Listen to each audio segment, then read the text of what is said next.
What's up folks, Nihbru here. I'm going to be reviewing the H2O Audio MP3 player. It's an underwater player and it goes to 3 meters or 12 feet underwater, and it's an apx8. So when I was originally looking at something to use while swimming to play back audio, that was one of the more important things, the IPX rating, and this one is one of the best rated.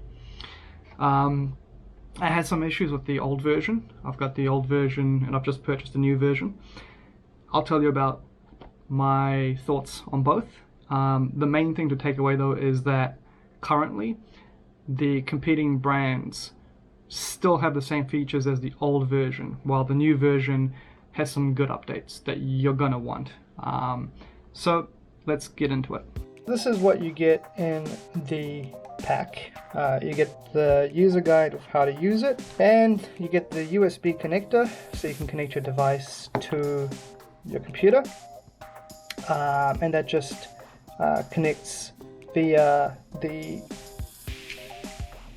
headphone jack port. So you plug that in and then the USB side into your computer and it'll get recognized. What we don't get in the pack though is the headphones. You have to purchase the headphones separately unless you buy a pack deal from them. So I went ahead and purchased the headphones separately, and they've got different headphones that you can get for different uses. The headphones come with a whole bunch of adapters, and you really have to see which ones suit your ears best for swimming and which ones will stop the most water coming into your ears. For me, I kind of use them like earplugs as well. I hardly get any water into my ears at all. Yes, I have to take the headphones out maybe a handful of times during a swim, tap them on my hand and get any excess water out. It's just a couple of drops though, it's nothing crazy. Cutting straight to the chase, I think that the H2 Audio is a fantastic little unit. I would highly recommend it to anybody that wants to listen to music while they're swimming. Personally, I use it during lap swimming and it's been a real game changer. It's nowhere near as boring to go for a swim now or swim laps. While the H2 Audio player seems to be much better than any competitor that I've seen, there are some downsides to the unit. I would say the major disappointment is that there are only 8 gigs of onboard storage, and there is Bluetooth, but you're not going to use it when you're swimming. Your head is just going to end up underwater, and of course Bluetooth doesn't work underwater. I would much rather they removed the Bluetooth functionality and they added more space to the unit, or perhaps squeeze some other features of some sort in there. Also, I would like to see some improvement on the buttons themselves and how they feel. When you're wearing the unit while swimming, it's going to most likely be behind your head on your goggle strap, so it's important to be able to touch each button and know exactly what it is, and I think they could do a better job of giving unique profiles to each button. The sound is really good overall. There's a lot of battery life, 8 to 10 hours. It's very light, comfortable to wear, you kind of forget that it's there. And now with the new version, it's much easier to browse your media on the device. So it's very easy to recommend this unit for swimmers. I wouldn't use it out of the water, but in the water it's the best player that you could buy. I also want to talk a little bit about the company H2 Audio and what it's been like dealing with them. They have very good customer service. They answered the questions that I had for them before buying my first unit, and also they gave me very detailed extra information when I asked for it in regards to the new unit.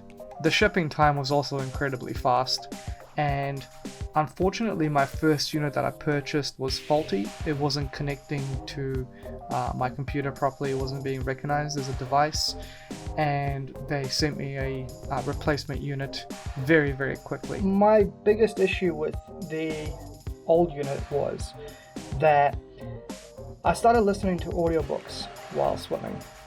It was very difficult to skip through the tracks. and they've said that they've improved that. As you can see, there are more functions. So the main issue with this was if you hold down the button, that's your volume up and your volume down. They've changed that, so now the volume is a separate control, which I'm very, very happy to see.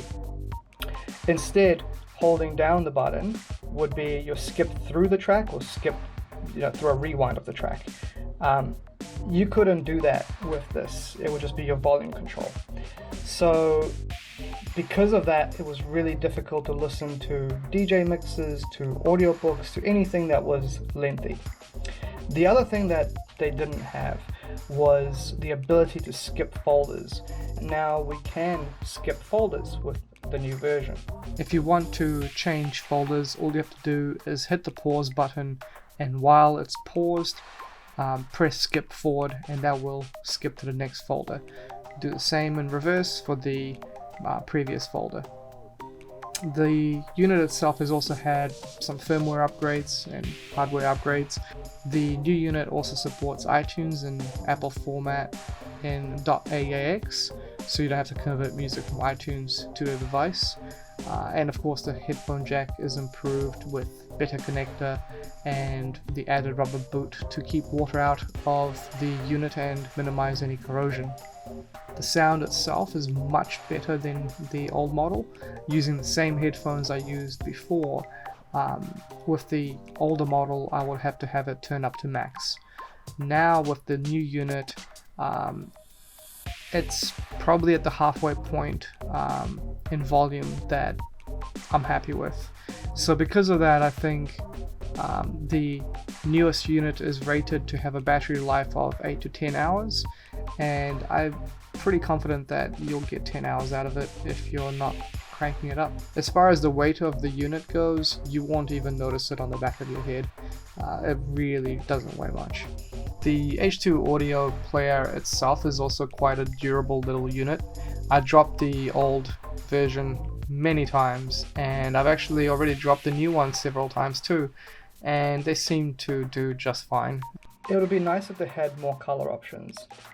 This is the only color that the unit is available in. One surprising thing that I feel kind of cheapens the H2Audio player is the voice of the received command, so the confirmation voices, saying that the unit is off, or pause, etc. It used to be a nicer voice in the old unit and the same voice throughout. Now some of the commands have a different voice, so you get two voices that respond, and I don't know, it doesn't feel very polished in that regard. Maybe it could change with a firmware update, but yeah, that's really, nitpicking at it.